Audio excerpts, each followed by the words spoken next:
You will probably hate this, and maybe me too. So why are people so annoying?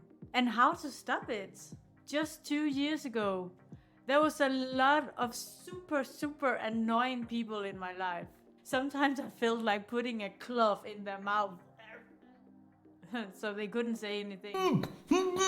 But when I first discovered what I'm about to tell you now, my life changed dramatically. Now super annoying people, they don't exist. And I feel great. Life is wonderful. When you first understand this, I promise you it makes a huge difference. And in this video, I'm going to show you how you can transform your life the same way. So you can live a happier life without super annoying people. Do you recognize this? That you meet a new person and everything in your whole body just says, I do not like this person. She is annoying, I can't stand her, you can't even be in the same room, just thinking about her just annoys you. Do you recognize that? I've tried that 1,000 times. And until I discovered why it drained my energy so much and why I got in such a bad mood when I was with this annoying person, it was life-changing. For example, I met this woman at a retreat. She was very loud. Both in her movement, and she was talking very loud, and she was like just filling everything. I felt like she took space from everybody. And it triggered me so much. I found her so annoying. I couldn't speak to her. I was like all stiff if I had to talk to her or be around her. I just couldn't do it. Everything in my body just said, no, I do not want to be together with this woman. But after a while, when I learned this, I actually met the same woman again. And it was completely different. Because now I know, with the knowledge that I have now, I can react differently. And it changed my whole experience. It was actually a good retreat because she was just the woman she was and she didn't annoy me. And this is what I'm going to share with you now. Other examples could be resistance to authority. It could be conflict resistance. It could be resistance to change. It could be resistance to criticism. It could be trust resistance, management resistance, or as simple as you meet somebody and the person is simply just too sweet and it annoys you. And yes, you maybe think that I'm stupid right now, but that's okay. So maybe this is your first time hearing about this. Maybe you're familiar with it.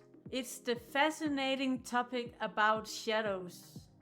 The theory behind this is the psychologist Carl Gustav Jung, who was the first to call it the shadow. And this shadow often remains hidden inside us, but it can have a huge impact on our lives.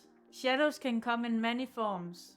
For example, have you ever felt slowed down or faced with resistance when trying to achieve your goals? It could very well be your shadow side working against you. So now you may be wondering, so where can I see these shadow sides? How can I identify them? For example, you can do this by looking at what you do when you are alone and no one is looking.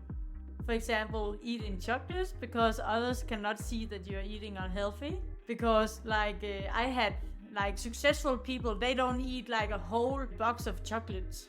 It can also be what you fear that other people will discover about you. Perhaps you fear that others will discover that you have some insecurities about your weight or your body, even though you try to appear confident to the external world. When unexpected guests suddenly ring the doorbell, you may feel uncomfortable with the disorder or mess that you have in your home that you don't want anybody to see. It could also be the resistance that you have towards others, like in my example. Maybe you resist your colleagues' very controlling behavior, even though you haven't said it out loud. It's something that annoys you when you work together.